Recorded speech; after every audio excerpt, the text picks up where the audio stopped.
గుంటూరు జిల్లా తాడేపల్లిలోని బ్రహ్మానందపురంలో ఓ యువతిని నిర్బంధించి వేధించిన ఘటన వెలుగులోకి వచ్చింది. ఛత్తీస్గఢ్కు చెందిన యువతి సోషల్ మీడియా ద్వారా పరిచయమైన నాగరాజును ప్రేమించి పెళ్లి చేసుకుంది. వివాహానంతరం నాగరాజు ఆమెను బ్రహ్మానందపురంలోని తన ఇంటికి తీసుకెళ్లాడు. ఈ క్రమంలోనే అతని కుటుంబ సభ్యులు 3 రోజులుగా ఇంట్లో బంధించి తనను హింసిస్తున్నారని యువతి పేర్కొంది. బయటకు వస్తే చంపేస్తామని బెదిరించినట్లు ఆమె పేర్కొంది. యువతి పరిస్థితి గమనించిన స్థానికులు పోలీసులకు సమాచారం ఇచ్చారు.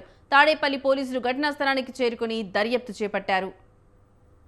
అంటారు చాలా ఇబ్బందులు పెట్టి దానివల్ల బిడ్డ చనిపోయింది కూడా.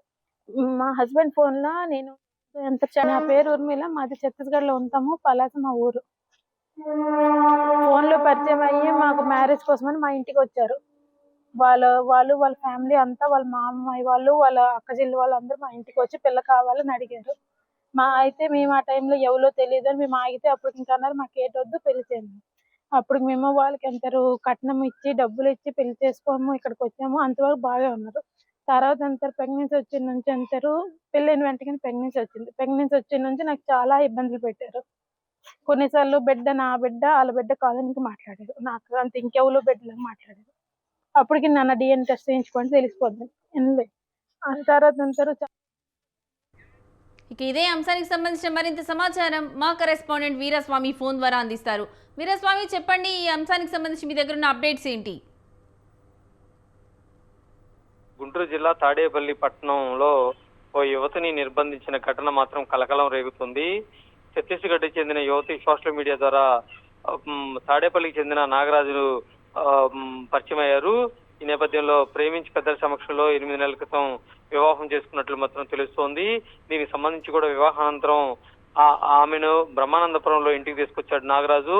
దీంతో గత 3 రోజులుగా ఇంట్లో బంధించి చిత్రహింసలకు గురి చేశారని చెప్పేసి బాధిత యువత కూడా వెల్లడించిన పరిస్థితులు కన్నీరు మున్నీరుగా ఆవేదనగా వెలిపించింది.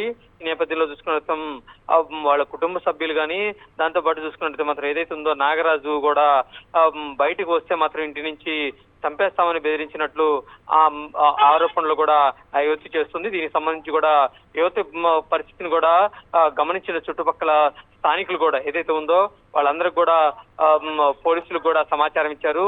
దీంతో తాడేపల్లి పోలీసులు ఘటనా స్థలానికి చేరి ఏదైతే ఉందో ఆ బాధిత యువత దగ్గర వివరాలన్నీ కూడా సేకరించారు.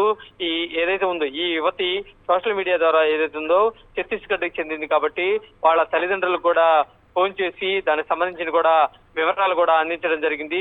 దీన్ని మాత్రం లోతుగా దర్యాప్తు చేస్తున్న పరిస్థితి నెలకొంది. ఇతర రాష్ట్రానికి చెందిన యువత కాబట్టి వాళ్ళ పెద్దలను కూడా పిలిపించేసి ఈ విషయాలన్నీ కూడా వాళ్ళ దృష్టికి తీసుకొచ్చే అవకాశాలు కూడా కనిపిస్తున్నాయి. ఈ నేపథ్యంలో చూసుకున్నట్లయితే మాత్రం ఏదైతే ఉందో నాగరాజు వాళ్ళ కుటుంబ సభ్యులు కూడా మరికొద్దిసేపట్లో పోలీసులు కూడా అదుపులోకి తీసుకుని వాళ్ళని కూడా విచారించే అవకాశాలు కూడా ఉన్నాయి. ఇప్పటికీ చూసుకున్నట్లయితే మాత్రం దీనికి సంబంధించి కూడా వివరాలు మాత్రం మరికొన్ని వివరాలు కూడా వెలుగులోకి రావాల్సిన అవసరం ఎంతైనా ఉంది. దీనికి సంబంధించి కూడా ఏదైతే ఉందో గతంలో చూసుకున్నట్లయితే మాత్రం నాగరాజు మీద ఏమైనా కేసులు ఉన్నాయా అని చెప్పి ఆ కోణంలో కూడా విచారణ చేస్తున్న పరిస్థితి నెలకొంది. సోషల్ మీడియా ద్వారా వీళ్ళిద్దరి మధ్య పరిచయం పెరిగింది. దీనికి సంబంధించి కూడా ఏదైతే కొన్ని ఆధారాలు కూడా యువతి కూడా వెల్లడించిన పరిస్థితి నెలకొంది. Lakshmi. Right Veeraswamy, thank you for the updates.